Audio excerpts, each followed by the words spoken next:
All right, biology first hour. This is Mrs. Lewis, and this is the second part of your video. This will be due when you walk through the door tomorrow morning. I know that you do not have this handout, but you can write it down on a piece of paper. Okay, so I want you to draw out the pedigree chart that you see here, and note that Generation 4 subjects 1 and subjects 3 are both shaded. So take a moment and write that down. I would also suggest getting a couple of different highlighters or color pencils to do this. You do not need to write all this down. Don't even bother, okay?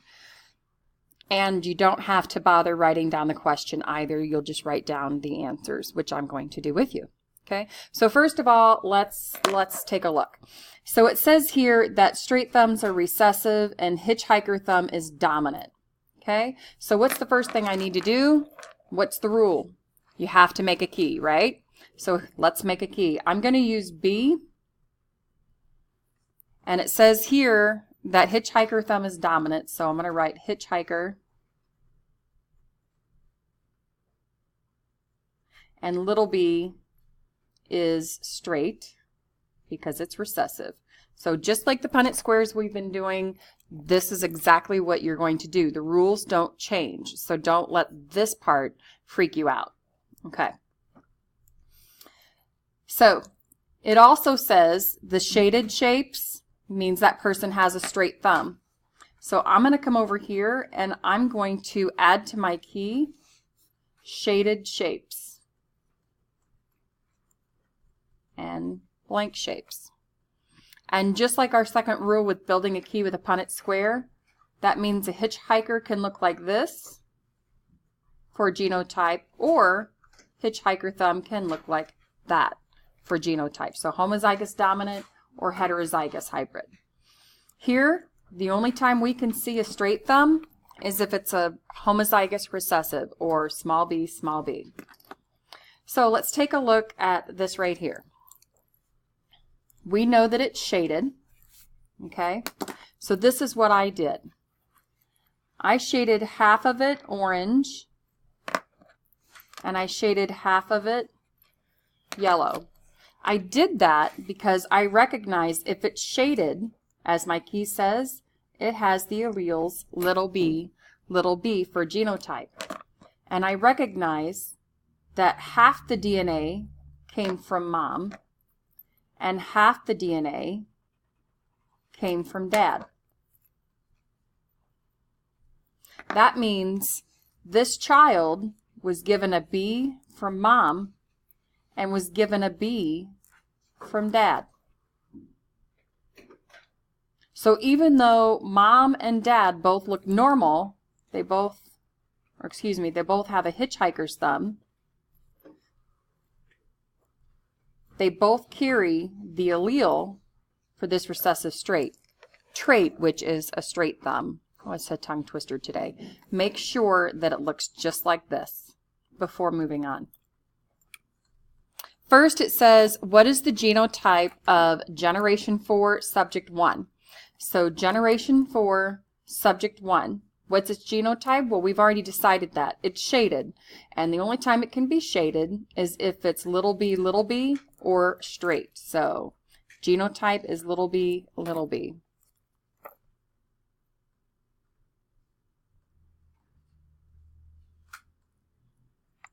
What is the genotype of Generation 4, Subject 3? It's the same thing, because it is also shaded. What is the genotype of Generation 3, Subject 1? So here's Generation 3. We're going to go to Subject 1. Even though Subject 1 was not shaded, we know that one of these little b's had to come from here. So we know the mom has to be a hybrid. Although she appears phonetically with a hitchhiker thumb, she carries genetically the ability to have a straight thumb. Okay. Number 4, Generation 3, Subject 2, same deal. It's the exact same thing for dad. What is the genotype for Generation 2, Subject 3? Think about that for a minute.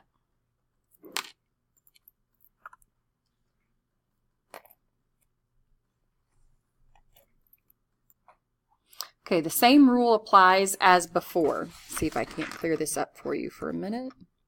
There we go. All right, so same as before for here. So if we know this boy, subject number 2, we know he carries an allele for the recessive trait of straight thumb. So it's asking, is it possible, or what is the genotype for this right here? This is the one we're looking at. Well, if he got this from one of his parents, but we don't know which one, do we? So this could be either capital B, or it can be capital B, little b.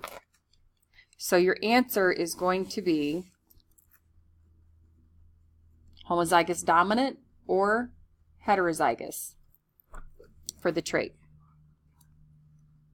So is it possible for individual of the 4th generation, subject 2, to be a carrier?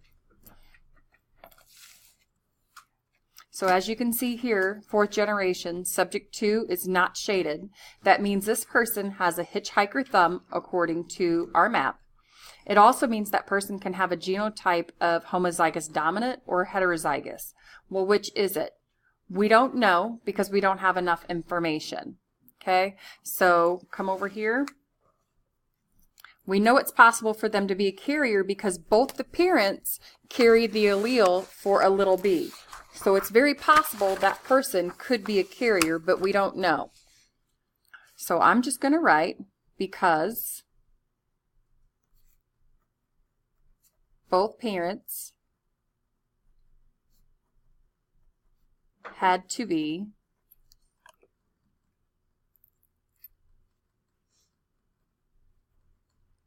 heterozygous, which was a cross between one hybrid and another, in order to have offspring of homozygous recessive. So there's a really important note. It says carriers are not shown on this pedigree. Okay?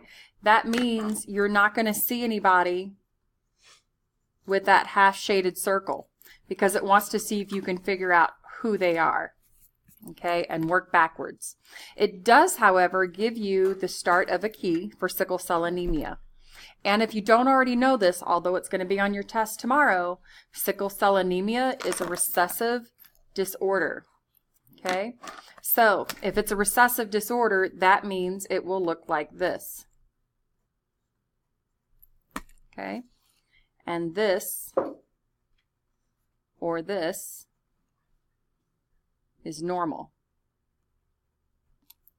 or without the disorder. So, using the same strategies that you were given at the beginning of this lecture, you're going to use to fill out the rest of the questions. Again, you need to draw out your chart and just write the answers from 15 to 22. 22 says label the possible genotypes for all individuals in the pedigree.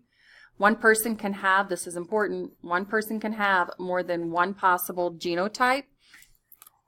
And I'm going to give you a hint. 3 people in this chart have